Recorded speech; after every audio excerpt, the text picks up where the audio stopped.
أشهد أن لا إله إلا الله وحده لا شريك له وأشهد أن محمدا عبده ورسوله خاتم الانبیاء حضرت محمد مصطفیٰ احمد مجتبیٰ صلی اللہ علیہ وسلم کے غلام اور ہمارے امام بانی سلسلہ احمدیہ مسیح موعود و مہدی مسعود علیہ الصلاۃ والسلام کے ایمان افروز اور روح پرور ملفوظات۔ فرمایا یہ مت خیال کرو کہ صرف بیعت کر لینے سے ہی خدا راضی ہو جاتا ہے، یہ تو صرف پوسٹ ہے، مغز تو اس کے اندر ہے۔ اکثر قانون قدرت یہی ہے کہ ایک چھلکا ہوتا ہے اور مغز اس کے اندر ہوتا ہے۔ چھلکا کوئی کام کی چیز نہیں ہے، مغز ہی لیا جاتا ہے۔ بعض ایسے ہوتے ہیں کہ ان میں مغز رہتے ہی نہیں، اور مرغی کے ہوائی انڈوں کی طرح جن میں نہ زردی ہوتی ہے نہ سفیدی، جو کسی کام نہیں آ سکتے اور ردی کی طرح پھینک دیے جاتے ہیں۔ ہاں، ایک دو منٹ تک کسی بچے کے کھیل کا ذریعہ ہو تو ہو۔ اسی طرح پر وہ انسان جو بیعت اور ایمان کا دعویٰ کرتا ہے، اگر وہ ان دونوں باتوں کا مغز اپنے اندر نہیں رکھتا تو اسے ڈرنا چاہیے کہ ایک وقت آتا ہے کہ وہ اس ہوائی انڈے کی طرح ذرا سی چوٹ سے چکنا چور ہو کر پھینک دیا جائے گا۔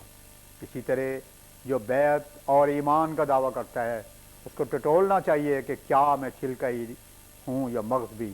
جب تک مغز پیدا نہ ہو، ایمان، محبت، اطاعت، بیعت، اعتقاد، مریدی اور اسلام کا مدعی سچا مدعی نہیں ہے۔ یاد رکھو کہ یہ سچی بات ہے کہ اللہ تعالیٰ کے حضور مغز کے سوا چھلکے کی کچھ بھی قیمت نہیں۔ خوب یاد رکھو کہ معلوم نہیں موت کس وقت آ جائے، لیکن یہ یقینی امر ہے کہ موت ضرور ہے۔ پس میرے دعویٰ پر ہرگز کفایت نہ کرو اور خوش نہ ہو جاؤ، وہ ہرگز فائدہ رساں چیز نہیں۔ جب تک انسان اپنے آپ پر بہت سی موتیں وارد نہ کرے اور بہت سی تبدیلیوں اور انقلابات میں سے ہو کر نہ نکلے، وہ انسانیت کے اصل مقصد کو نہیں پا سکتا۔ انسان اصل میں انسان سے لیا گیا ہے، یعنی جس میں دو حقیقی انسوں، ایک اللہ تعالیٰ سے اور دوسرا بنی نوع انسان کے ہمدردی سے۔ جب یہ دونوں انس اس میں پیدا ہو جائیں اس وقت انسان کہلاتا ہے، اور یہی وہ بات ہے جو انسان کا مغز کہلاتی ہے، اور اسی مقام پر انسان اولو الالباب کہلاتا ہے۔ جب تک یہ نہیں کچھ بھی نہیں۔ ہزار دعویٰ کر دکھاؤ مگر اللہ تعالیٰ کے نزدیک، اس کے نبی اور اس کے فرشتوں کے نزدیک ہیچ ہے۔ پھر یہ بھی یاد رکھنے کے قابل ہے کہ تمام انسان نمونے کے محتاج ہیں، اور وہ نمونہ انبیاء علیہ السلام کا وجود ہوتا ہے۔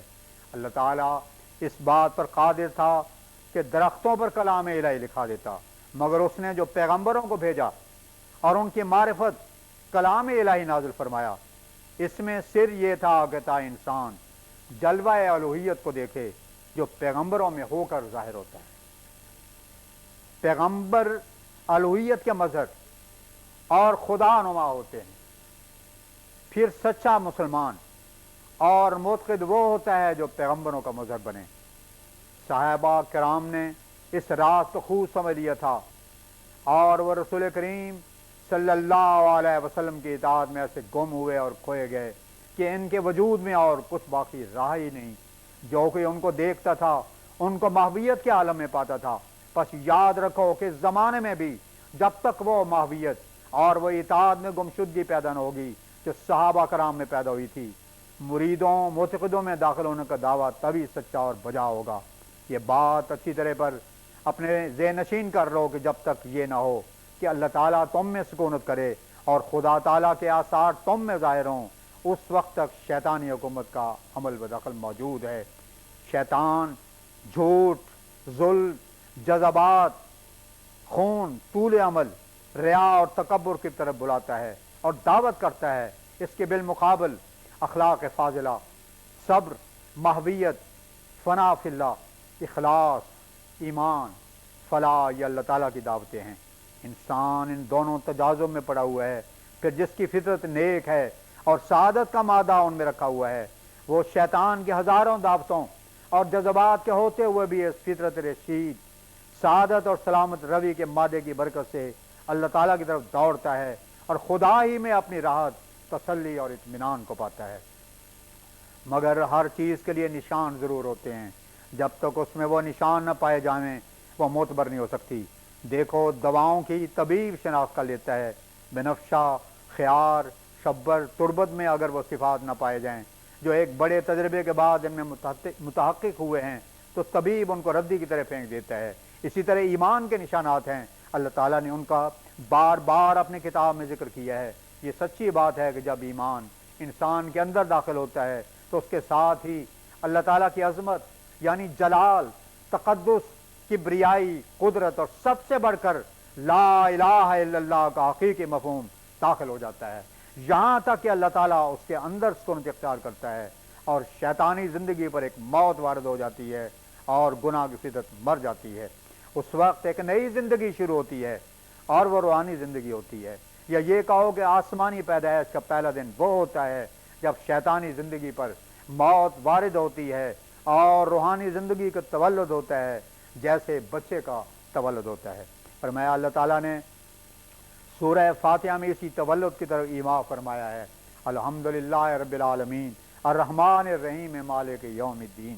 یہ چاروں صفات اللہ تعالیٰ کی بیان کی گئی ہیں، یعنی وہ خدا جس میں تمام محامد پائے جاتے ہیں، کوئی خوبی خیال اور سوچ میں نہیں آ سکتی جو اللہ تعالیٰ میں نہ پائی جاتی ہو، بلکہ انسان کبھی بھی ان محامد اور خوبیوں کو جو اللہ کریم میں پائی جاتی ہیں کبھی بھی شمار نہیں کر سکتا۔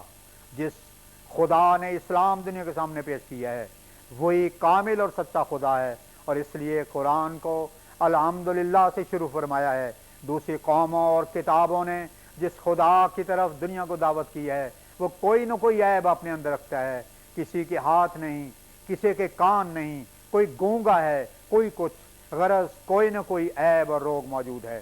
مثلا عیسائیوں نے جس کو خدا بنا رکھا ہے، سوچنے والا انسان سوچ سکتا ہے کہ اگر یہ 1900 برس کی مدت ان کے اس خیالی ڈھکوسلے پر نہ گزر گئی ہوتی تو کچھ بھی ان کے ہاتھ میں نہیں تھا۔ اب صرف ایک بیہودہ بات کی کہ 1900 برس سے مذہب چلاتا ہے، کوئی دلیل مسیح کی خدائی کی نہیں ہے۔ مسیح کو خدا بنانے والوں کو باوجود اس فلسفہ دانی کی شرم آ جاتی اگر سوچتے کہ کیا کبھی عورت کے پیٹ سے معمولی طور پر پیشاب کی راہ پیدا ہونے والا ضعیف و ناتمام بچہ جو کھانے پینے کا محتاج، پاخانہ اور پیشاب کی حاجتوں کا پابند، تمام انسانی حوائج کا عزیز اور محتاج خدا ہو سکتا ہے؟ صرف اتنی ہی بات ہے کہ پرانی بات ہو کر انہوں نے قائم مقام دلیل کے بنا لی ہے۔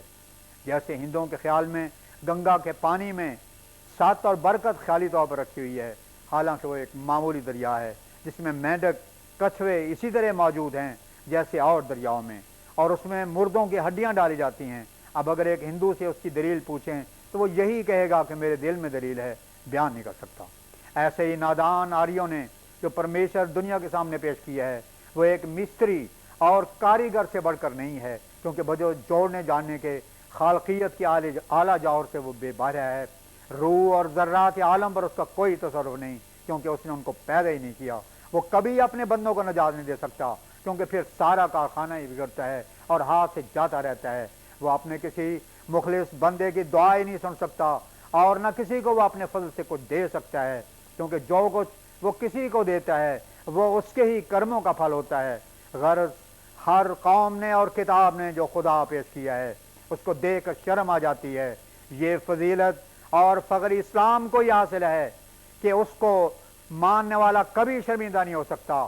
اس نے کامل خدا کا پلہ پکڑا ہے اور کامل ہی کے حضور جائے گا۔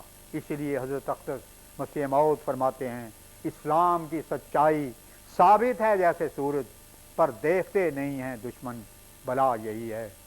سب دی ہیں ایک فسانہ، شرکوں کا آشیانہ، اس کا ہے جو یگانہ، چہرہ نما یہی ہے۔